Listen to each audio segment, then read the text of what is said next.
Good morning all of you. मैंने आप लोगों को डिटर्मिनेंट और उसके बाद में मैट्रिसेस पढ़ा दी और जिस स्पीड से मैंने उसको पढ़ाया है उस स्पीड से आप लोगों ने देखा नहीं है। बहरहाल आज मैंने तय किया कि परम्यूटेशन कॉम्बिनेशन और इसके बाद में प्रोबेबिलिटी को कंटिन्यू किया जाए क्योंकि बच्चों की डिमांड होती है। आज मैं जिस चैप्टर को शुरू कर रहा हूँ उसका नाम है परम्यूटेशन एंड कॉम्बिनेशन। ये हेडिंग आपके सामने है और इसके ऊपर है लेक्चर 1। इसके ऊपर यहाँ के ऊपर लेक्चर 1 है।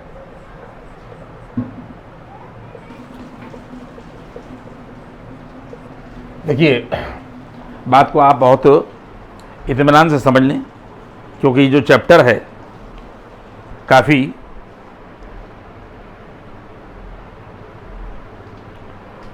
टफ चैप्टर हुआ करता है। सबसे पहले आप ये बात समझें कि परम्यूटेशन का क्या मतलब होता है और कॉम्बिनेशन का क्या मतलब होता है। मेरी बात को बहुत इत्मीनान से समझ लीजिए। देखिए, परम्यूटेशन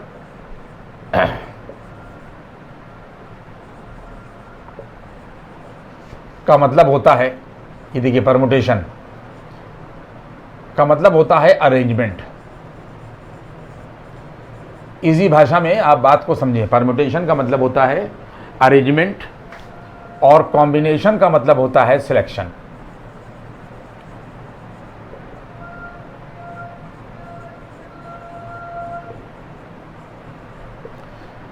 तो पहले मैंने आप लोगों को इन दोनों की इजी जो मीनिंग्स थी वो बता दी कि परम्यूटेशन का मतलब अरेंजमेंट होता है और कॉम्बिनेशन का मतलब जो होता है वो होता है सिलेक्शन। अब इसकी डेफिनेशन समझेंगे इन दोनों चीज़ों की और उसके बाद में फिर सवालों में किस तरीके से उसको ऑपरेट करते हैं उन चीज़ों को हम लोग देखेंगे। सबसे पहले हम परम्यूटेशन और कॉम्बिनेशन का मतलब समझें कि इस अरेंजमेंट और सिलेक्शन से क्या मतलब हुआ। एक एग्जाम्पल मैं आपको दे रहा हूं और उस एग्जाम्पल को अपने दिमाग में आप उठाइए। आप देखते हैं कि बहुत सी कंपनीज़ में लोग काम करते हैं और अलग अलग सिटीज़ में विज़िट करते हैं। इसी पर बेस्ड एक एग्जाम्पल है कि कोई भी सेल्स रिप्रेजेंटेटिव या मेडिकल रिप्रेजेंटेटिव है और अगर मान लीजिए कि उसको 3 शहर विज़िट करना है। उन तीनों शहरों का नाम जो है वो क्या है? बॉम्बे, दिल्ली एंड कलकत्ता। देखिए, बात समझिएगा इस चीज़ को कि अगर यहाँ के पर ये देखिए, यहाँ के पर बॉम्बे लिख दिया गया जो अब मुंबई कहा जाता है और कॉमा यहाँ के पर दिल्ली एंड यहाँ के पर कलकत्ता। मैंने आपको क्या बात बताई? इन दोनों का क्लैरिफिकेशन किया जा रहा है और एग्जाम्पल दी जा रही है कि कोई भी रिप्रेजेंटेटिव है या कोई भी आदमी है उसको 3 जगह पर विजिट करना है और उन तीनों जगहों के ये नाम लिख दिए गए। और ये हम लोगों ने देखिए, ये हमने इसको ट्री डायग्राम के थ्रू इसको जो है वो समझा। तो सबसे पहला काम क्या होगा? अगर 3 जगह विजिट करता है, इसमें आगे का टुकड़ा जो है वो हमने अभी आपको नहीं बताया, वो सुन लीजिए कि किसी भी आदमी को या किसी भी रिप्रेजेंटेटिव को अगर 3 जगह विजिट करना है और टाइम परमिट नहीं करता कि वो 3 जगह उस टाइम में विजिट कर सके। टाइम सिर्फ इतना परमिट करता है कि वो 2 जगह विजिट कर सके। 3 जगह के लिए उसके पास में टाइम नहीं है। जो टाइम है उसके पास टाइम की किल्लत है और वो तीनों जगह नहीं जा सकता। सिर्फ इतना टाइम उसको परमिट कर रहा है कि वो 2 जगह जो है वो विजिट करे। तो सबसे पहला काम क्या होगा कि इन तीनों में से कोई 2 शहर वो छाटेगा, सेलेक्ट करेगा। तो इसका मतलब ये हो गया, सारे बच्चे देख लें कि अगर बॉम्बे को बी से रिप्रेजेंट किया जाए, दिल्ली को यहाँ के पर डी से रिप्रेजेंट किया जाए और कलकत्ता को सी से रिप्रेजेंट किया जाए, तो या तो वो बॉम्बे दिल्ली की विजिट छाटेगा और या वो दिल्ली और कलकत्ता की विजिट छाटेगा सेलेक्ट करेगा, और या बॉम्बे कलकत्ता की। क्या बात मैंने आपको समझाई कि अगर टाइम परमिट नहीं कर रहा और टाइम सिर्फ इतना परमिट कर रहा है कि वो 2 सिटीज़ विजिट कर सके, तो सबसे पहला काम क्या होगा कि वो कॉम्बिनेशन बनाएगा कि किन 2 जगह के ऊपर वो इस टाइम में विजिट करे। यानी कॉम्बिनेशन बनाएगा, क्या मतलब हो गया कि सिलेक्शन करेगा, सिलेक्ट करेगा। देखिए मैंने आपको इस कॉम्बिनेशन का मतलब समझा दिया। इन 3 में से 2 को वो सिलेक्ट करेगा। बात समझ में आ रही है? कॉम्बिनेशन बनाएगा। देखिए यहां तक बात पहुंच गई। ये तो इसका मतलब ये हुआ कि ये जो हुए, ये हुए कॉम्बिनेशन सिलेक्शन, ये हुए यहां के ऊपर, ये हुए कॉम्बिनेशन। ब्रैकेट में इसको हम लोग सिलेक्शन कहेंगे। नहीं, सिलेक्ट करेगा 2 सिटीज आउट ऑफ 3, कोई भी। इसके बाद क्या होगा? इसके बाद में अगर मान लीजिए, अगर ये मान लिया जाए कि उसने इस कॉम्बिनेशन को चुना, तो अब वो क्या करेगा? इस कॉम्बिनेशन को चुनने के बाद में वो क्या करेगा कि पहले बॉम्बे जाए या पहले दिल्ली जाए। इसका मतलब ये हो गया कि सिलेक्ट करने के बाद में इस यात्रा को, इस विजिट को वो अरेंज करेगा। अगर वो पहले बॉम्बे जाता है और बाद में दिल्ली जाता है तो ये अरेंजमेंट होगा, और अगर पहले दिल्ली जाता है और बाद में बॉम्बे जाता है तो ये अरेंजमेंट होगा। इसी तरीके से दिल्ली कलकत्ता वाली विजिट का कॉम्बिनेशन अगर लेता है तो या तो डीसी बनेगा और या बनेगा यहां के ऊपर सीडी। ये अरेंजमेंट हो रहा है, अरेंज करेगा अपनी यात्रा को, या तो डीसी और या सीडी। इसी तरीके से इस यात्रा को जो अरेंज करेगा, बात आप समझ लें कि या तो ये बीसी होगा और ये होगा यहां के ऊपर सीडी। ये हुआ यहां के ऊपर अरेंजमेंट्स, परम्यूटेशन।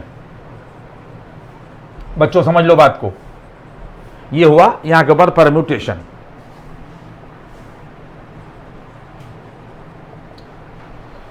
क्लियर हो रही बात? ये तो मैंने दोनों चीजों का आपको क्लैरिफिकेशन बता दिया, माने बता दिए।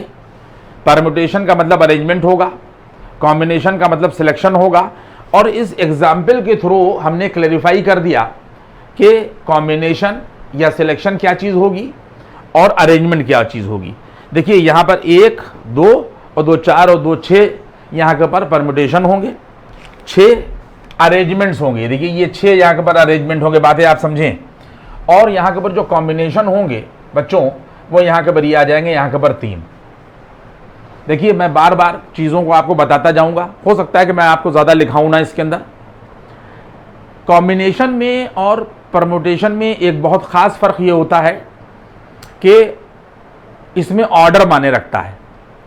इसीलिए डेफिनेशन किताबों में लिखी गई है कि order arrangement is called permutation. Order, देखिए यहाँ पर चाहे आप बीडी लिखें और चाहे डीबी लिखें, कोई फ़र्क नहीं पड़ेगा। यानी कॉम्बिनेशन बनाते वक्त ऑर्डर पर ध्यान नहीं दिया जाता, लेकिन परम्यूटेशन जब हम बनाएंगे तो उस पर ऑर्डर पर ध्यान दिया जाएगा। आप खुद ही एक बात देख लें कि कॉम्बिनेशन 1 है और उनके परम्यूटेशन 2 हैं। अगर हमारे पास में कहीं के ऊपर 1 कॉमा यहाँ के ऊपर 2 दे रखा है तो इससे 12 भी बन सकता है और 21 भी बन सकता है। बात समझ में आई? इसी तरीके से अगर हमारे पास में 1, 2 और यहाँ के ऊपर 3 लिखा है तो 123 भी बन सकता है, 321 भी बन सकता है, 312 भी बन सकता है। डिफरेंट जिस तरीके से हम इनको अरेंज करेंगे उस हिसाब से इनके परम्यूटेशन काउंट होंगे। तो एक बात अपने जहन में आप ये रख लीजिएगा, एक बात आप ये अपने दिमाग में बात समझ लें कि अगर ऑर्डर पर ध्यान ना दिया जाए, यानी ऑर्डर पर परम्यूटेशन बनाते वक्त ध्यान दिया जाता है और कॉम्बिनेशन पे ऑर्डर पर ध्यान नहीं दिया जाता। मैंने आपको बताया कि इसीलिए कहा जाता है, किताबों में लिखा हुआ है कि order arrangements are called permutation. इसमें ऑर्डर पर ध्यान दिया जाएगा और इसमें ऑर्डर पर ध्यान नहीं दिया, चाहे हम बीडी लिखें और चाहे डीबी लिखें। ये मैंने आपको एक बात बता दी। तो अब एक बात और सुन लें। देखिए इसके बाद में जब हमने आपको यहाँ के ऊपर परम्यूटेशन और कॉम्बिनेशन का क्लैरिफिकेशन दे दिया तो यहीं पर एक बात आप समझ लें कि अगर हमारे पास में कहीं के ऊपर भी, जैसे मान लीजिए परम्यूटेशन के लिए हमेशा P सिंबल इस्तेमाल किया जाता है और कॉम्बिनेशन के लिए हमेशा C सिंबल इस्तेमाल किया जाता है। और एक बात आप समझ लें कि बाइनोमियल एक्सपेंशन में ये चीज़ पढ़ाई जाती है। यहाँ पर भी अगर हमारा आगे वाल देखेंगे नोट्स, लेकिन फिलहाल हम आपको डायरेक्ट बता रहे हैं कि एक सिंबल यहाँ के ऊपर इस्तेमाल किया जाता है NPR, और NPR की वैल्यू यहाँ के ऊपर फैक्टोरियल n अपॉन फैक्टोरियल यहाँ के ऊपर n-r होती है। और देखिए सुन लीजिए मेरी बात को, NPR का मतलब ये है कि अगर हमारे पास में टोटल n ऑब्जेक्ट्स हैं तो उसमें से r ऑब्जेक्ट्स को निकालकर उनके डिफरेंट अरेंजमेंट बनाना, इसके लिए जो सिंबल इस्तेमाल होगा वो NPR इस्तेमाल होगा। क्या मैंने बताया कि अगर हमारे पास में टोटल n ऑब्जेक्ट्स हैं और r ऑब्जेक्ट्स उसमें से ले ली जाएं और उनके डिफरेंट परम्यूटेशन यानी डिफरेंट अरेंजमेंट बनाए जाएं तो उनका सिंबल NPR होगा और उसका फार्मूला ये होगा। अभी हम आपको आगे ड्राइव भी करा देंगे। इसी तरीके से अगर हमारे पास में बात आप समझें कि अगर लिखा हुआ है NCR तो इस सिंबल का क्या मतलब होगा कि हमारे पास में टोटल n ऑब्जेक्ट्स हैं और उसमें से हमने r ऑब्जेक्ट्स को लेकर डिफरेंट सिलेक्शन यानी डिफरेंट कॉम्बिनेशन बनाए, तो उस सिंबल को इस्तेमाल करने के लिए NCR का इस्तेमाल करते हैं। ये वहाँ के ऊपर आपको इसकी पूरी थ्योरी मिल जाएगी बाइनोमियल थ्योरम में। बहरहाल फिलहाल जितना यहाँ पर है उतना मैं आपको बता दूंगा। देखिए फैक्टोरियल n होगा और फैक्टोरियल r होगा और फैक्टोरियल n-r, दोनों यहाँ के ऊपर ये फार्मूले हैं। इन फार्मूलों का भी वेरिफिकेशन यहाँ पर करके मैं आपको बता दे रहा हूँ कि अगर हमारे पास बॉम्बे, दिल्ली और कलकत्ता 3 सिटीज़ थे और इन 3 सिटीज़ में हमने कोई 2 ले लिए, कोई 2, और उनके डिफरेंट सिलेक्शन बनाए, तो मैं आपसे कहूं कि क्या सिंबल इस्तेमाल होगा, आप फौरन बता देंगे कि जो सिंबल इस्तेमाल होगा वो 3C2 होगा। टोटल हमारे पास में 3 ऑब्जेक्ट्स थी यानी 3 शहर थे, इसमें से हम लोगों ने यहाँ से 2 निकाल लिए और इनके डिफरेंट कॉम्बिनेशन या सिलेक्शन हमने बनाए तो इनको 3C2 से रिप्रेजेंट करेंगे। और जब हम इस फार्मूले का इस्तेमाल करेंगे तो यहाँ के बरी आ जाएगा फैक्टोरियल 3 और फैक्टोरियल 2 और यहाँ से आ जाएगा 3-2, और इसको जब हम लोग सॉल्व करेंगे तो वैल्यू क्या आ जाएगी, यहाँ के बरी आ जाएगा 3 2 इंटू यहाँ के पर 1। देखिए ऊपर वाला ये सब आप लोगों को पता होगा, जो लोग कंप्यूटर वगैरह पढ़ते हैं और बाकी जिन लोगों ने बाइनोमियल पढ़ रखी होगी उनको पता है कि फैक्टोरियल 3 2 इंटू 1 हो जाएगा और ये फैक्टोरियल 2 इंटू 1 हो जाएगा और ये 1 बचेगा। फैक्टोरियल 1 की वैल्यू 1 ही होती है, तो यहाँ से 2 और यहाँ के ऊपर 1 और 2 1 ये देखिए कट जाएगा। तो हमारे पास में जो रिजल्ट बचा, देखिए क्लैरिफाई मैंने कर दिया कि जो रिजल्ट हमारे पास बचा वो क्या बचा, यहाँ के ऊपर ये 3 बचा।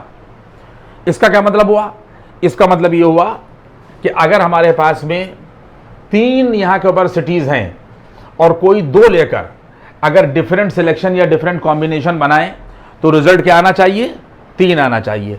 देखिए यहाँ के ऊपर ये 1 हो गया, ये 2 हो गया और ये यहाँ के ऊपर ये 3 हो गया। ये भी मैंने आपको कॉम्बिनेशन के फार्मूले से क्लैरिफाई कर दिया। इसी तरीके से अगर हमारे पास में 3 ऑब्जेक्ट्स हैं और 3 में से कोई 2 लेकर हम उनके डिफरेंट परम्यूटेशन या डिफरेंट अरेंजमेंट बनाएं तो सिंबल क्या इस्तेमाल होगा बच्चों, यहाँ के ऊपर इस्तेमाल हो जाएगा 3P2। ये सारे बात समझेंगे आप लोग। यहाँ के ऊपर आ जाएगा 3P2। टोटल 3 था और उसमें से हम लोगों ने यहाँ के ऊपर 2 ले लिए और डिफरेंट उनके हमने परम्यूटेशन बनाए। और एक बात याद रखिएगा कि परम्यूटेशन में NPR का जो मेन मतलब होता है वो क्या है कि अगर हमारे पास में टोटल n ऑब्जेक्ट्स हैं तो उसमें से r ऑब्जेक्ट्स को ले लिया गया, लेकिन इस r ऑब्जेक्ट्स में कोई भी ऑब्जेक्ट रिपीट नहीं करेगी। Repetition is not allowed. Definition मैं परफेक्ट तरीके से आपको बता रहा हूं कि NPR का क्या मतलब हुआ कि टोटल n हमारे पास में ऑब्जेक्ट्स थी, उसमें से हमने r ऑब्जेक्ट्स ली, लेकिन वो जो r ऑब्जेक्ट्स ली जा रही हैं उसमें रिपीटेशन नहीं है। जो एक बार ले ली गई वो दोबारा नहीं ली गई। तो टोटल n ऑब्जेक्ट से r ऑब्जेक्ट्स को विदाउट रिपीटेशन लेकर उनके परम्यूटेशन या उनके अरेंजमेंट बनाने के लिए सिंबल जो है वो NPR है और फार्मूला ये है। अगर हमारे पास में यहाँ के ऊपर ये 3 हैं और 3 में से कोई 2 लेकर उनके डिफरेंट अरेंजमेंट बनाए जाएं तो उनका सिंबल 3P2 होगा और इसमें कोई भी अरेंजमेंट जो है वो रिपीट नहीं करेगा। अगर BD एक बार आ गया तो दोबारा BD नहीं आ सकता। बराबर यहाँ के ऊपर आ जाएगा फैक्टोरियल 3 और यहाँ के ऊपर आ जाएगा 3 माइनस यहाँ के ऊपर ये 2, तो बराबर यहाँ से आ जाएगा 3 2 इंटू 1 और 3 में से 2 गया 1, तो देखिए ये 1 ही बचेगा, तो बराबर यहाँ के ऊपर आ जाएगा 6। फैक्टोरियल 1 की वैल्यू 1 ही होती है, 6 आ गया। तो आप खुद गिन लिए 1 2 3 4 5 और यहाँ के ऊपर ये 6। ये मैंने आपको इसका यहाँ के ऊपर फार्मूला भी क्लैरिफाई कर दिया, बात को आप समझते जाएं। इसके बाद में इसको मैं थोड़ा सा रफ कर दूं, फिर मैं आगे बढ़ूं।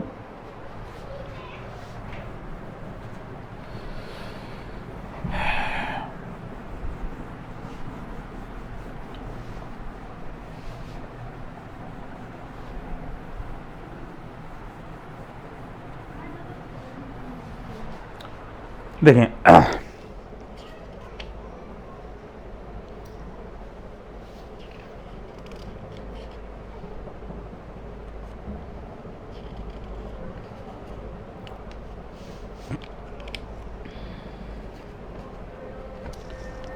देखिए इसके बाद में दो चीज़ें हैं और दोनों चीज़ें मैं यहाँ पर आपको एक्सप्लेन किए दे रहा हूँ।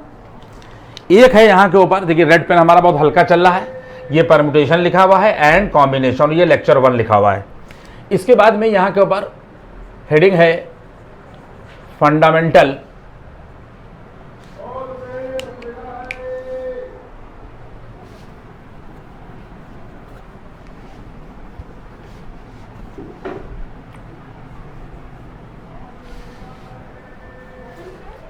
देखिए अब आप यहां के ऊपर ये है फंडामेंटल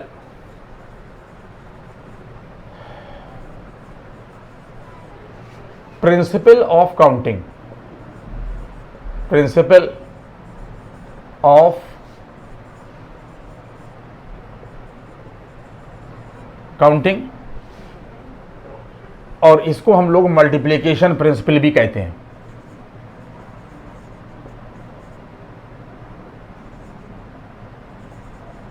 इसको हम लोग यहां के पर मल्टीप्लिकेशन, देखिए दो थ्योरियां मैं आपको यहां के पर बताता हूं, बहुत ठहरा के, बहुत समझा के।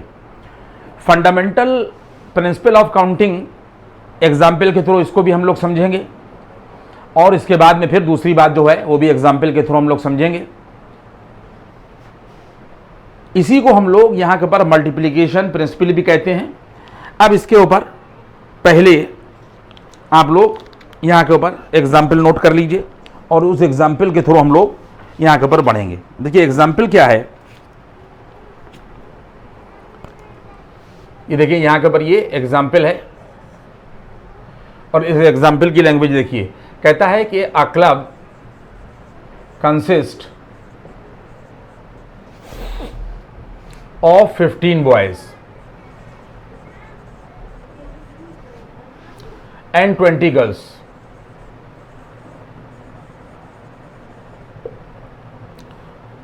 They wish to elect officers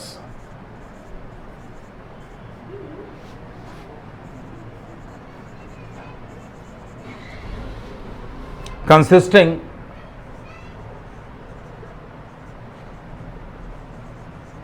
of a girl as a president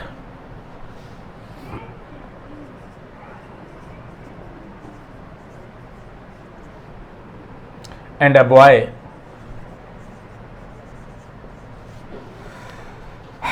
as vice president.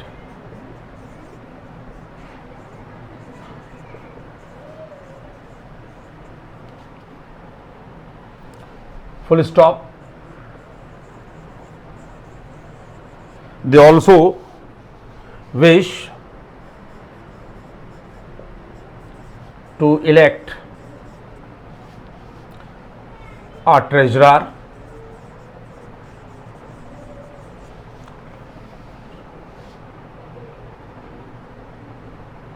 and a secretary and a secretary.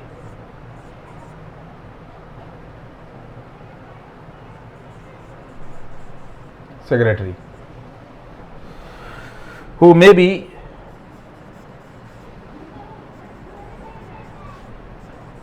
of either sex.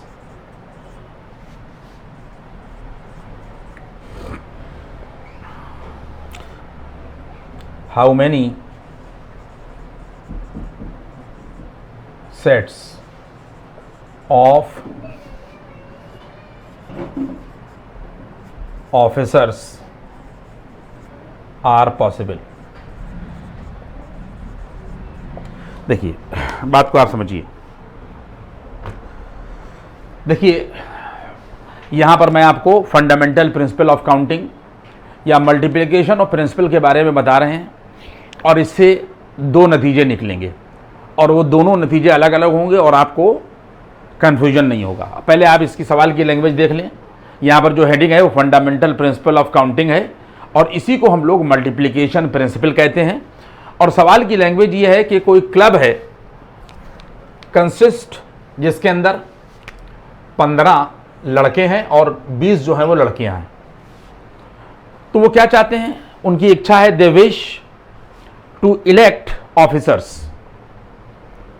और उस ऑफिसर्स में क्या होना चाहिए, कहता है कि कंसिस्टिंग जो गर्ल है वो एज अ प्रेसिडेंट और बॉय एज अ यहां के पर वाइस प्रेसिडेंट। क्या चाहते हैं वो लोग, एक कमेटी चाहते हैं कि जिसके अंदर लड़की प्रेसिडेंट हो और लड़का जो हो वो यहां के ऊपर प्रेसिडेंट हो। ये रिस्ट्रिक्शन हो गया।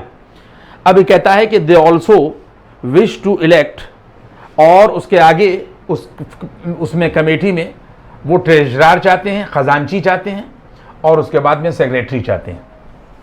लेकिन इन दोनों के लिए उन्होंने कोई रिस्ट्रिक्शन नहीं रखा है। उन्होंने कहा है कि who may be of either sex, वो लड़की भी हो सकती है और लड़का भी हो सकता है। कहता है कि how many sets of officers are possible, तो टोटल कितने ऑफिसर्स जो हैं वो पॉसिबल हैं।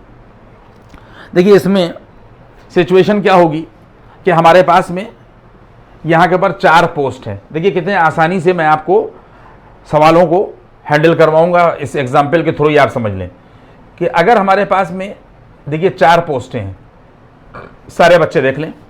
एक पोस्ट जो है वो प्रेसिडेंट से भरी जाएगी, दूसरी वाइस प्रेसिडेंट से, और यहाँ पर ये सेक्रेटरी होगा और वो ट्रेजरर होगा और फिर ये सेक्रेटरी होगा। बात समझ में आ रही है। लेकिन उसने रिस्ट्रिक्शन क्या दे दिया है कि हमारे पास में जो बॉयज़ हैं, देख लीजिए यहाँ के पर जो बॉयज़ हैं बराबर यहाँ के पर 15 हैं और जो गर्ल्स हैं बच्चों, गर्ल्स बराबर जो है वो यहाँ के पर 20 हैं। तो वो ये कह रहा है कि लड़की जो है वो एज ए प्रेसिडेंट वो लोग देखना चाहते हैं। तो इसका मतलब ये हो गया कि अगर वो लोग लड़की को एज अ प्रेसिडेंट देखना चाहते हैं और अगर उनके पास में 20 लड़कियां हैं तो इसका मतलब ये हो गया 20 में से किसी भी लड़की को वो लोग प्रेसिडेंट बना सकते हैं। इसका मतलब उनके पास जो चॉइसेस होंगी वो 20 होंगी। यानी इसका मतलब ये हो जाएगा कि यहाँ के भाई ये देख लिए इस चीज़ को कि प्रेसिडेंट पोस्ट के लिए चूंकि उन्हें रिस्ट्रिक्शन कर दिया कि लड़की हो तो उनके बाद में जो चॉइसेस होंगी वो 20 होंगी। पॉइंट समझ में आ रहा है। इसके बाद में उन्हीं ने कहा है कि लड़का एज ए वाइस प्रेसिडेंट, तो लड़के उनके पास में 15 हैं, तो इसका मतलब 15 में से कोई एक लड़का जो है वो चुन लेंगे। तो उनके पास में यहाँ के पर जो वाइस प्रेसिडेंट के लिए पोस्ट होगी वो यहाँ के पर ये 15 चॉइसेस होंगी। पॉइंट समझ में आ रहा है। उसके बाद में अब उसके बाद देखिए 15 और 20 यहाँ के पर ये हो गया यहाँ के पर 35, और 35 में से यहाँ के पर ये 2 लोग निकल गए, एक लड़का निकल गया और एक लड़की निकल गई। तो अब यहाँ के पर हमारे पास में 35 में से 2 गया, बचा हमारे पास में अब 33। इन 33 में ट्रेजरर और सेक्रेटरी के लिए चुनाव होगा। सबसे पहले उनको ट्रेजरर चाहिए है और उसके बाद में उन्हें यहाँ के पर सेक्रेटरी चाहिए है। लेकिन इन दोनों के लिए कोई रिस्ट्रिक्शन नहीं है। इन दोनों में से कोई लड़की भी हो सकती है और लड़का भी हो सकता है। तो इसका मतलब ये कि टोटल 33 चॉइसेस इनके लिए के पास में यहाँ के पर क्या रह जाएंगी, ट्रेजरर की कोई भी ले लें, क्योंकि 33 लोग जो हैं वो बचे हैं।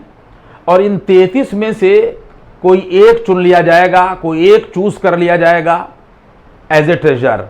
और जब 33 में से एक घट जाएगा तो अब ये 32 बचेंगे और उसके बाद इन 32 में से कोई एक आदमी जो है वो सेक्रेटरी चुन लिया जाएगा। बात आप समझ लें। ये पूरा पूरा जो है वो क्लियर हो गया सवाल आपको।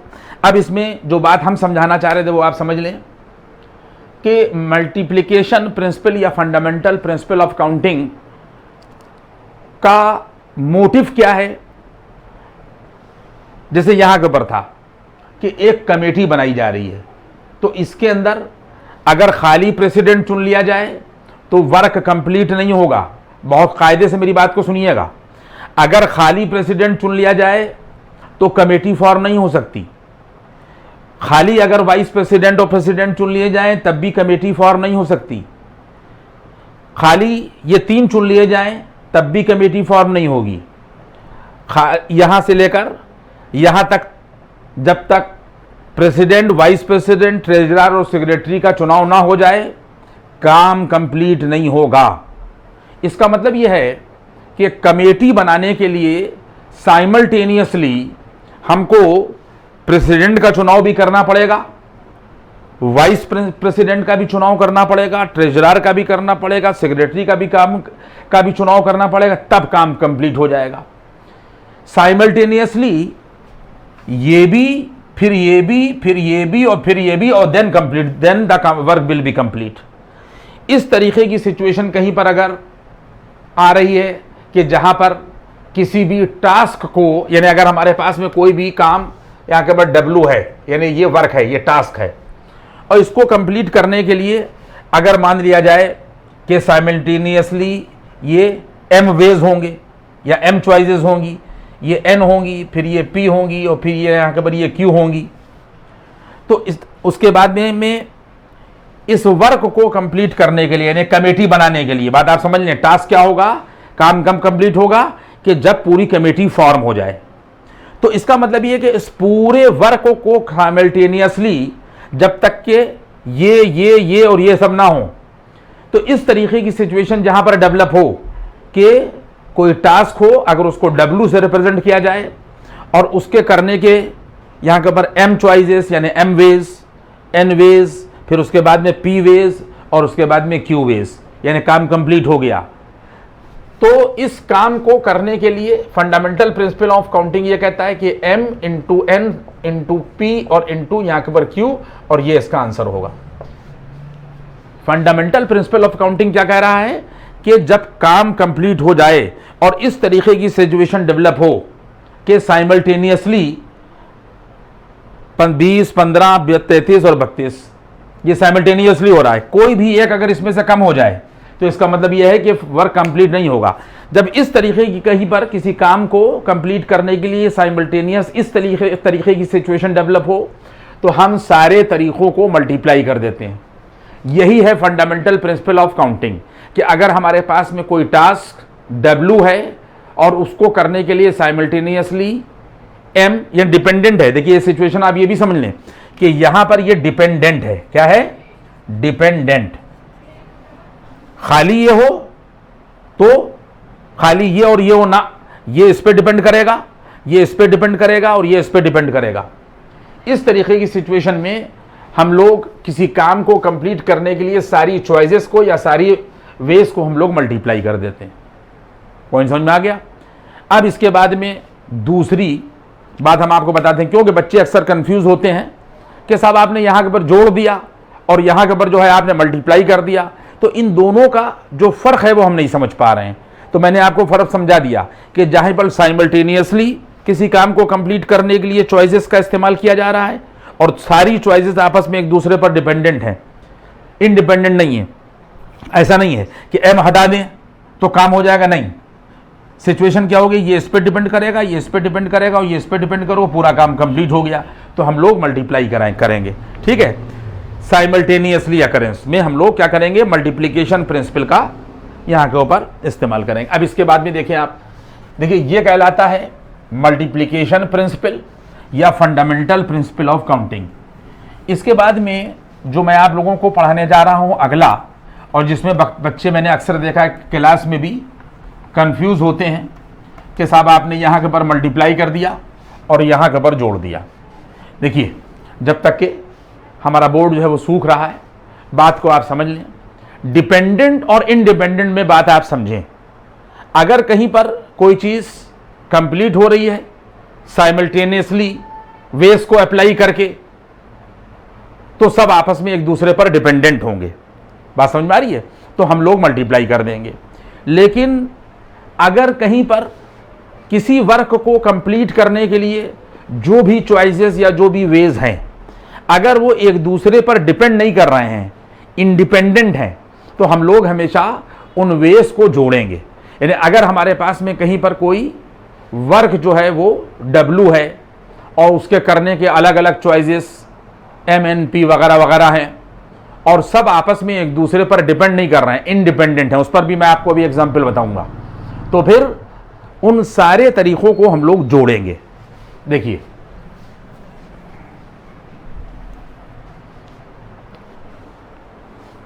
इस पर भी आप एग्जाम्पल देख लें, क्योंकि बिना एग्जाम्पल के मामला जो है वो समझ में नहीं आएगा। कह रहा है कि फाइंड द नंबर, क्या कह रहा है? देखिए यहां के पर ये एग्जाम्पल आप समझ लें, और ये है एडिशन प्रिंसिपल।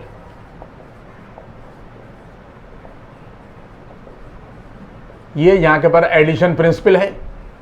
ये एग्जाम्पल से मैं आपको समझा रहा हूं। कह रहा है एग्जाम्पल क्या है कि कह रहा है कि find the number of natural number, natural numbers of 1 or more digits that can be made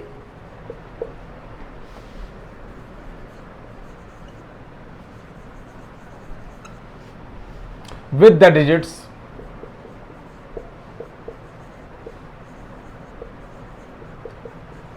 1, 2, 3, यहां के पर ये 4, if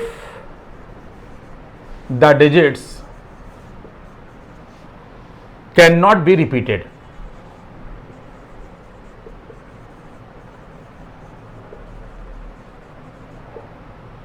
in the same number, in the यहां के पर सेम नंबर। आप देख लीजिए इस चीज को।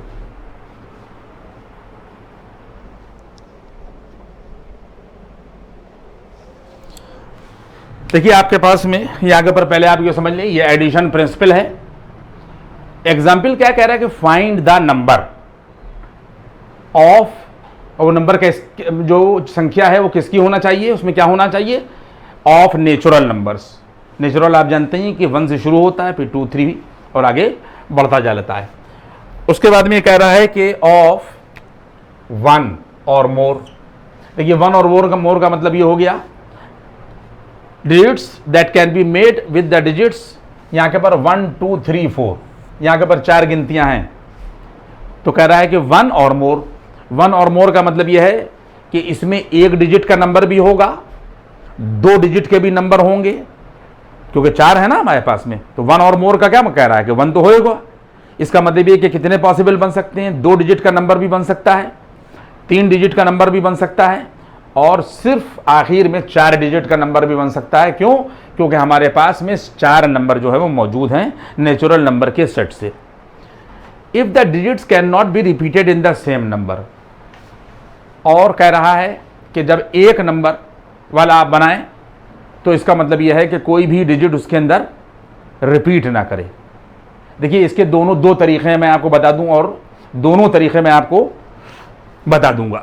देखिए अगर हमारे पास में आप ये समझ लें कि ये देखिए पहला जो तरीका तो ये है कि अगर हमारे पास में 1 डिजिट नंबर बनाएंगे। देखिए आप सुनते रहिएगा, अगर हम लोगों ने यहां के पर 1 डिजिट नंबर बनाया तो 1 डिजिट नंबर बराबर हो जाएगा, हमारे पास में 4 नंबर हैं और कोई एक नंबर इसके अंदर से ले लिया गया और उनके डिफरेंट अरेंजमेंट बनाए गए, तो 4p1 हो जाएंगे। क्या हो जाएंगे? अब इसमें टास्क जो है वो कंप्लीट हो गया। बात आप समझ लीजिए इस चीज को, क्योंकि देखिए यही बात मैं आपको वहां समझाना चाह रहा था कि अगर हमारे पास में कोई कमेटी बनना है तो खाली प्रेसिडेंट के चुनने से वो कमेटी कंप्लीट नहीं हो जाएगी। या खाली प्रेसिडेंट और वाइस प्रेसिडेंट के बनने से वो कमेटी कंप्लीट नहीं हो जाएगी, यानी टास्क कंप्लीट नहीं हो जाएगा जब तक के चारों पोस्टों के ऊपर इलेक्शन ना हो जाए। टास्क कब कंप्लीट होगा कि जब प्रेसिडेंट भी चुन लिया जाए, साइमल्टेनियसली वाइस प्रेसिडेंट भी चुन लिया जाए, साइमल्टेनियसली ट्रेजरर और सेक्रेटरी भी चुन लिए जाए, कंप्लीट हो जाए काम। इस सिचुएशन में हम लोग मल्टीप्लाई करेंगे। यहाँ क्या हो रहा है कि हमारे पास में नेचुरल नंबर के सेट से 1 2 3 4 लिया गया। उसने कहा एक डिजिट का नंबर बनाइए या उससे ज़्यादा बनाइए, यानी आपने एक डिजिट का नंबर बनाया, उसके डिफरेंट अरेंजमेंट, काम कंप्लीट हो गया। ठीक है, अब उसके बाद में आपने कहा कि नहीं अब हम देखिए 2 डिजिट नंबर बना रहे हैं। ये मैं आपको बहुत ही अहम बात बता रहा हूँ, ये सारे बच्चे समझ लें इस बात को। 2 डिजिट नंबर बनाया तो वैल्यू आ जाएगी जाकर यहाँ के पर 4p2। पॉइंट समझ में आ रहा है? इसी तरीके से अगर हमने यहाँ के पर ये 3 डिजिट नंबर बनाया, अगर हम लोगों ने यहाँ के पर 3 डिजिट नंबर बनाया तो बराबर यहाँ के पर ये आ जाएगा, टोटल 4 में से कोई 3 ले लिए गए और उनके डिफरेंट अरेंजमेंट बना दिए गए। देखिए उसने क्या कहा, एक या एक से ज़्यादा। अगर एक का बनाया तो उसके हिसाब से काम कंप्लीट हो गया। फिर उसके बाद एक से ज़्यादा में 2 पर हम आ गए तो फिर क्या हो गए, तो भी काम कंप्लीट हो गया। देखिए इसका बनना इस पर डिपेंड नहीं करेगा, ये नंबर अलग बनेंगे। अगर टोटल 4 में से कोई 2 निकालकर उनको डिफरेंट तरीके से अरेंज किया जाएगा तो ये नंबर अलग हो जाएंगे। इसी तरीके से टोटल 4 में से कोई 3 निकालकर अगर नंबरों के डिफरेंट अरेंजमेंट बनाए जाएंगे तो ये नंबर अलग हो जाएंगे। और इसी तरीके से अगर 4 डिजिट नंबर बनेगा, मेरी बात को आप समझिएगा, तो ये आ जाएगा यहाँ के पर 4p और यहाँ के पर ये 4। पॉइंट समझ में आ रहा है? 4p और यहाँ के पर ये 4। ठीक है, इसका मतलब ये हो गया। इस तरीके की सिचुएशन में आप समझ लें इस चीज को, मैंने आप लोगों को बता दिया। काम कम कंप्लीट हो रहा है तो हम लोग चारों को ऐड कर देंगे, यानी टोटल क्या आ जाएगा, टोटल वैल्यू आ जाएगी जाकर यहाँ के पर ये टोटल नंबर ऑफ नंबर्स बराबर 4p1 plus 4p2 plus 4p3 और प्लस यहाँ के पर आ जाएगा 4p4। और ये सिचुएशन इंडिपेंडेंट होगी, यानी इसमें जब ये नंबर बनेंगे तो ये इससे कुछ मतलब नहीं, साइमल्टेनियसली इससे कोई मतलब नहीं होगा। ठीक है, जब ये बनेंगे तो इन दोनों से कोई मतलब नहीं होगा। तो इस तरीके की सिचुएशन में क्या होगी, ये इंडिपेंडेंट है। आप देख लें इस चीज को, इंडिपेंडेंट। और मैंने आपको डिपेंडेंट और इंडिपेंडेंट में डिस्टिंक्शन जो है वो बता दिया।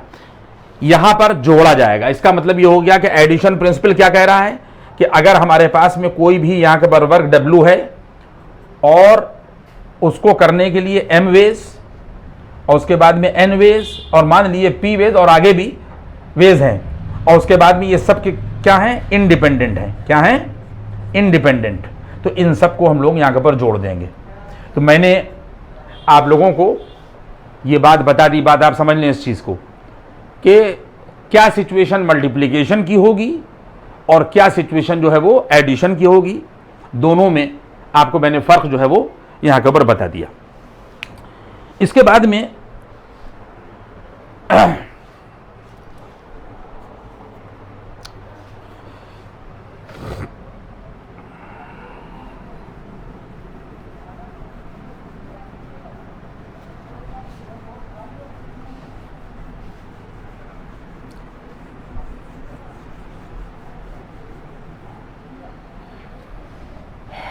देखिए परम्यूटेशन कॉम्बिनेशन जो है वो मैंने यहाँ तक पहुँचाया।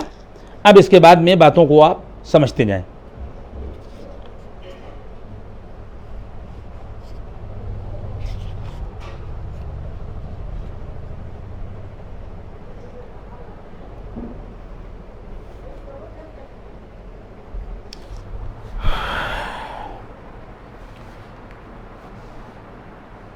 परम्यूटेशन पर बात चल रही है, उसके बाद फिर कॉम्बिनेशन पर बात चलेगी और धीरे धीरे चीज़ों को आप समझेंगे। अगर हमारे पास में कहीं के ऊपर लिखा हुआ है, देख लीजिए, जैसे कहीं के ऊपर लिखा हुआ है 10p4, ज़रा पॉइंट को समझिएगा। अब मैं दूसरी चीज़ समझा रहा हूँ, अभी तक मैंने जो समझाया उसके बाद।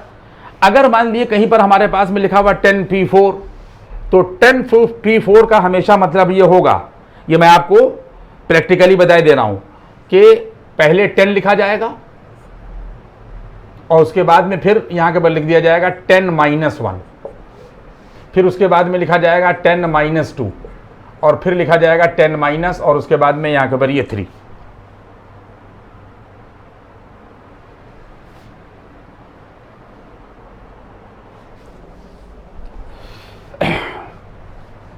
अगर हमारे पास में कहीं पर लिखा हुआ है 10 - 4, बच्चों देख लो उस चीज को, तो इसका मतलब पहले 10 आएगा, उसके बाद में देखिए 4 बार आएगा, ये पहला पॉइंट हो गया। इसके बाद में फिर जब दूसरी बार लिखा जाएगा तो 10 में से 1 कम कर दिया जाएगा और उसके बाद में फिर हमारे पास में यहाँ के ऊपर क्या होगा कि फिर 2 कम कर दिया जाएगा और उसके बाद 3। देखिए 4 फैक्टर हो गए, यानी इसका मतलब यहाँ पर क्या हुआ कि यहाँ पर हो गया यहाँ के ऊपर 4 फैक्टर्स। पॉइंट आप समझे, हर जगह के ऊपर यही सिचुएशन होगी कि अगर हमारे पास में कहीं पर 10p4 लिखा है, फॉर एग्जाम्पल मैं बता रहा हूं, तो इसका मतलब ये हो गया कि पहले 10 लिखा जाएगा, फिर 1 कम, फिर 2 कम और 3 कम, यानी टोटल हमारे पास में जो फैक्टर्स लिखे जाएंगे वो कितने लिखे जाएंगे, यहाँ के ऊपर 4 फैक्टर्स, यहाँ के ऊपर लिखा जाएगा यहाँ के ऊपर 4 फैक्टर्स। पॉइंट समझ में आ रहा है। इसी तरीके से अगर लिखा जाए NPR, मैं आप लोगों को ये बात बता चुका हूँ, एक बात दिमाग में रखिएगा कि टोटल n ऑब्जेक्ट्स हैं और उसमें से हमने R ऑब्जेक्ट्स को लिया और उनके डिफरेंट अरेंजमेंट हमने बनाए। तो देखिए सिचुएशन क्या है, ये मैंने क्या किया, 10p4 को लिखने का तरीका ये होगा, बात आप समझ लें इस चीज को। यहां पर n लिखा जाएगा, ठीक। इसके बाद में क्या होगा 10 10 - 1, यानी यहां से आ जाएगा n - 1, फिर आ जाएगा n - 2, फिर आ जाएगा यहाँ के पर n - 3 और यहाँ के पर आ जाएगा अप टू, देखिए अगर यहाँ पर 4 है तो 1 2 3 और यहाँ के पर 4 फैक्टर, और अगर यहाँ पर r है तो यहाँ पर आ जाएगा अप टू r फैक्टर्स। ये देखिए ये सिचुएशन आ गई अप टू यहाँ के पर r फैक्टर्स। अब बात को आप समझें, अगर ये दूसरा फैक्टर है, सेकंड है, तो इसको लिखने का यहाँ के पर तरीका क्या हुआ, n - 2 - 1। देखिए बच्चों समझिएगा इस चीज को कि अगर ये दूसरा फैक्टर है तो दूसरे फैक्टर को लिखने का तरीका क्या हुआ, देखिए n तो ये आ जाएगा, यहां के पर n ये आ जाएगा और उसके बाद में ये वाला माइनस देखिए ये आ गया, और ये चूंकि ये सेकंड फैक्टर है, देखिए ये सेकंड है, इसलिए यहां पर आ जाएगा 2 - 1। इसी तरीके से अगर सिचुएशन यहां के ऊपर ये देखिए ये थर्ड फैक्टर है, ये थर्ड है, तो ये वैल्यू क्या आ जाएगी n माइनस और यहाँ के ऊपर ये 3 - 1। देखिए ये n ये आया और ये माइनस ये आया और इस 2 को हम लोगों ने लिखा 3 - 1। इसी तरीके से अगर ये फोर्थ फैक्टर है बच्चों, तो ये वैल्यू आ जाएगी n माइनस और ये आ जाएगा 4 - 1। देखिए ये n आया और ये माइनस आया और ये हो जाएगा यहाँ के ऊपर 4 - 1। तो इसका मतलब ये है कि अगर फोर्थ फैक्टर है तो n - 4 - 1 होगा, और अगर अप टू r फैक्टर्स यानी rth फैक्टर है, ये लास्ट में क्या होगा rth फैक्टर होगा। इसका मतलब ये आ जाएगा n माइनस यहाँ के बाद r - 1। ये आ गई सिचुएशन, आप समझ लें। ये पहला फैक्टर है, ये सेकंड फैक्टर है, ये तीसरा है, ये फोर्थ है, अप टू r फैक्टर्स यानी लास्ट में rth फैक्टर होगा, और जब rth फैक्टर होगा वैल्यू आ जाएगी n माइनस और r - 1। जिस तरीके से 4 में 4 - 1 है, उस तरह rth फैक्टर में r - 1 होगा। ये स्टेप समझ में आ गया। इसका मतलब ये है कि NPR बराबर हो जाएगा n -1 और उसके बाद में n - 2 और लास्ट में जो फैक्टर आएगा n माइनस यहाँ के ऊपर r और यहाँ के ऊपर ये आ जाएगा +1। यहाँ तक बात आई, n - r और यहाँ के ऊपर ये +1, ठीक है। इसमें हम लोग देख लीजिए स्पेसिफिकली क्या है कि जो rth फैक्टर है, पॉइंट को आप समझें कि जो हमारे पास में यहाँ के ऊपर rth फैक्टर है, rth यहाँ के ऊपर जो rth फैक्टर है बराबर है यहाँ के ऊपर n माइनस और यहाँ के ऊपर r - 1। इसके बाद में अगर हम rth की जगह के ऊपर nth कर दें, आप बात समझें, अगर हम लोग nth फैक्टर कर दें तो बराबर हो जाएगा n माइनस और यहाँ के ऊपर n - 1 और बराबर वैल्यू आ जाएगी 1, क्योंकि n जब इसको खोलेंगे n - n और यहाँ के ऊपर ये +1 आ जाएगा। अब मेरी बात को आप सुने, मैं क्या बताना चाह रहा हूँ आपसे कि अगर हम यहाँ के ऊपर ये देखिए NPN कर दें, R की जगह पर हम लोग n कर दें, तो बराबर ये n आएगा और ये n - 1 आएगा, ये n - 2 आएगा, और सिचुएशन यहाँ के ऊपर क्या हो जाएगी कि लास्ट में यहाँ के ऊपर आ जाएगा nth फैक्टर। क्या आ जाएगा यहाँ के ऊपर? ये आ जाएगा nth फैक्टर। nth फैक्टर जो है वो यहाँ के ऊपर आ जाएगा 1 पॉइंट्स। आप समझें कि यहाँ के ऊपर ये nth होगा, ये आ जाएगा यहाँ के ऊपर, और आगे बढ़ा देता हूँ मैं, यहाँ के ऊपर ये वैल्यू लास्ट में यहाँ के ऊपर ये आ जाएगी nth। ठीक है, rth की जगह पर nth आ जाएगी। अब सिचुएशन आप समझ लें कि जैसे जैसे हम लोग यहाँ के ऊपर nth हो जाएगा और इसके बाद में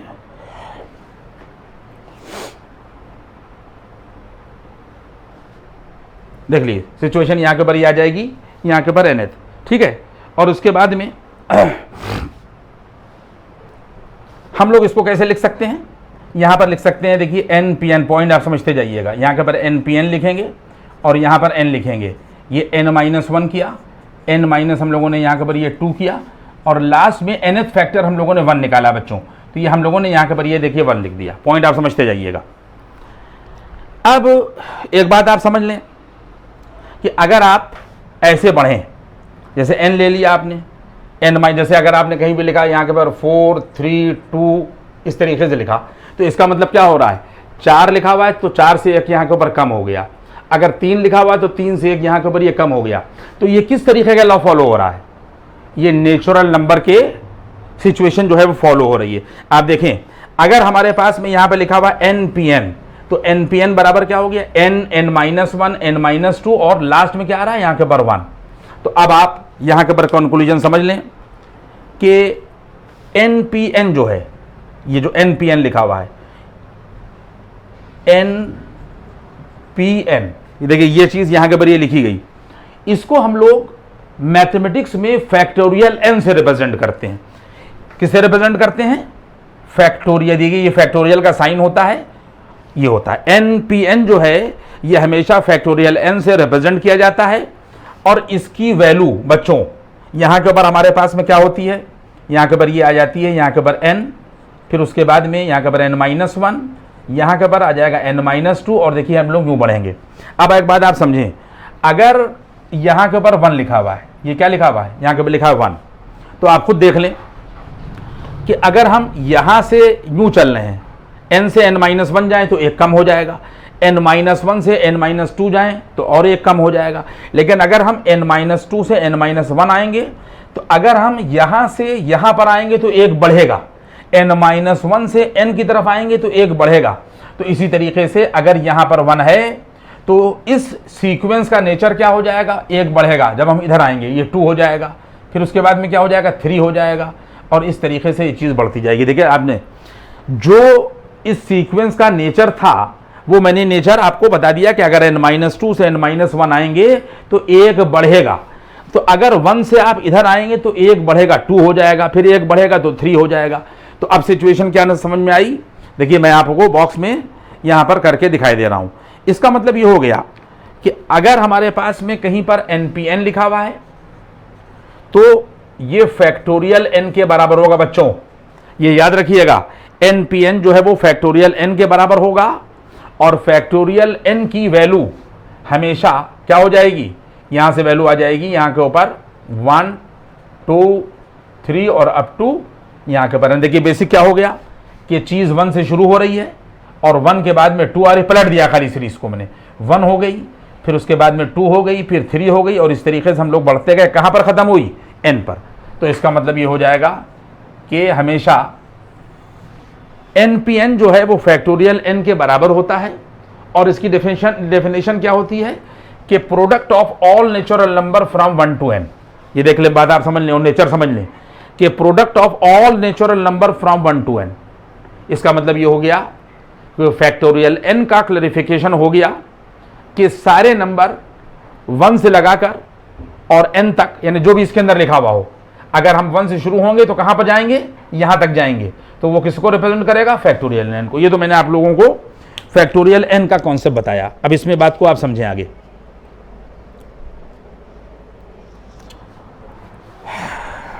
देखिए यहां तक मैंने आपको बताई। अब इसमें मैं आपको इतना जो है वो हिस्सा मिटा रहा हूं। मैंने फैक्टोरियल n की बात आपको बता दी।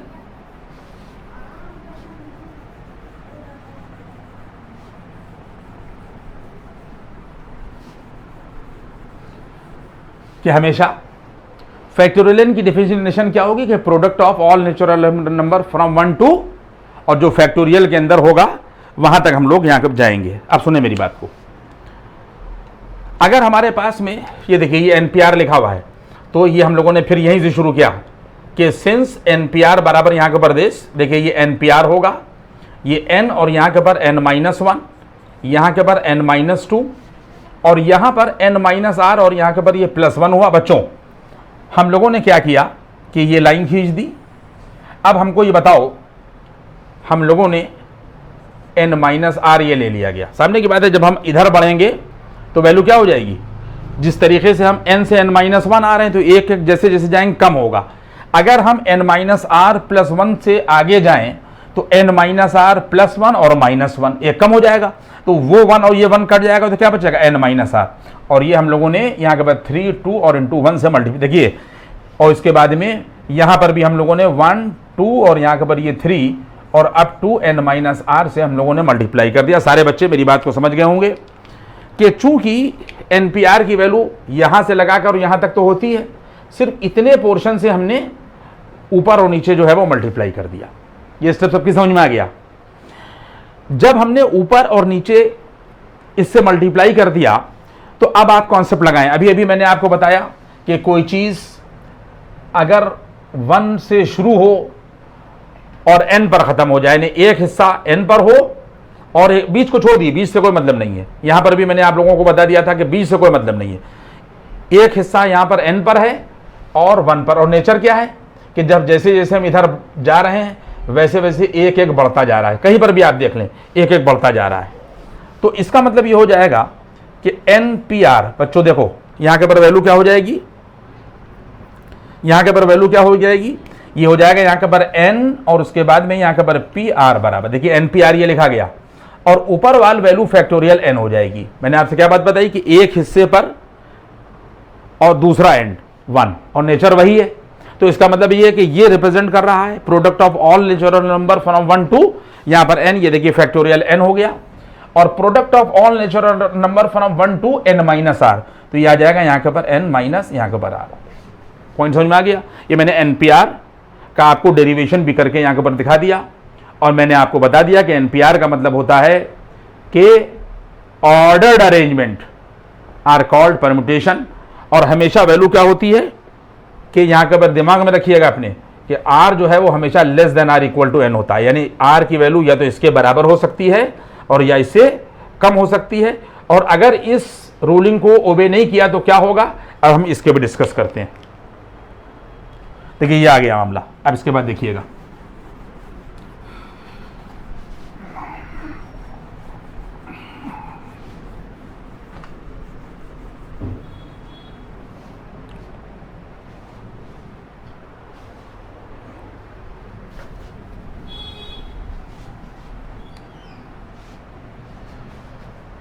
देखिए थोड़ा सा ये हल्का पड़ गया है, ये परमुटेशन एंड कॉम्बिनेशन और ये लेक्चर 1 लिखा हुआ है, दिमाग में रखिएगा, और इससे कोई मतलब नहीं है, ये तो मिटाई देते हैं आपको, क्योंकि ये मैंने आपको एडिशन प्रिंसिपल और उसके बारे में यहाँ के ऊपर जो है वो बता दिया कि ये क्या मामला होते हैं। इसके बाद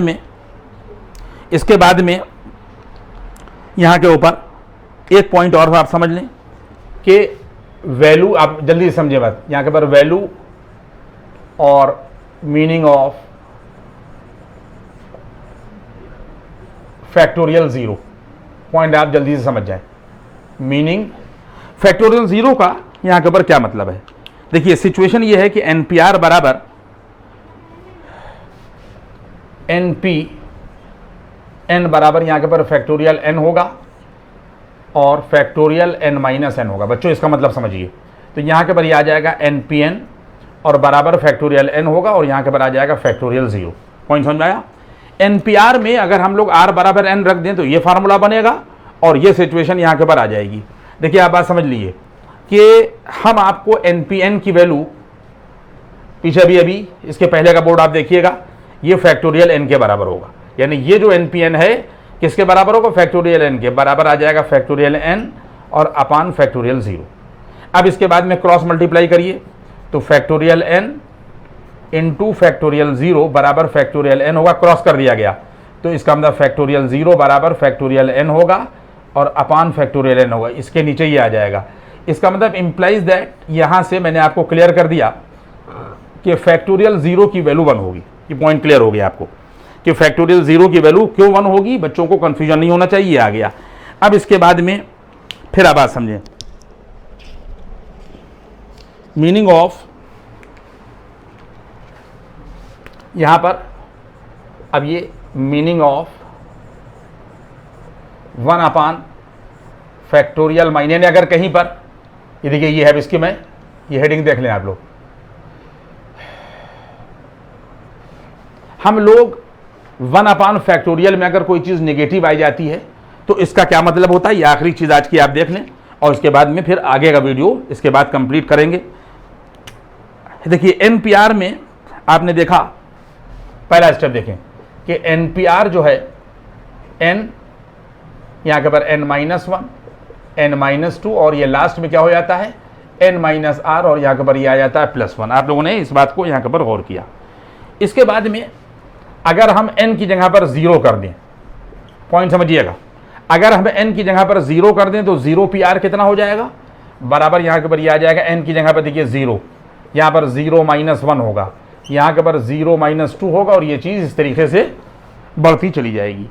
इसके बाद में इसमें एनपीआर का फार्मूला लगाइए तो फैक्टोरियल 0 होगा और आ जाएगा फैक्टोरियल 0-r।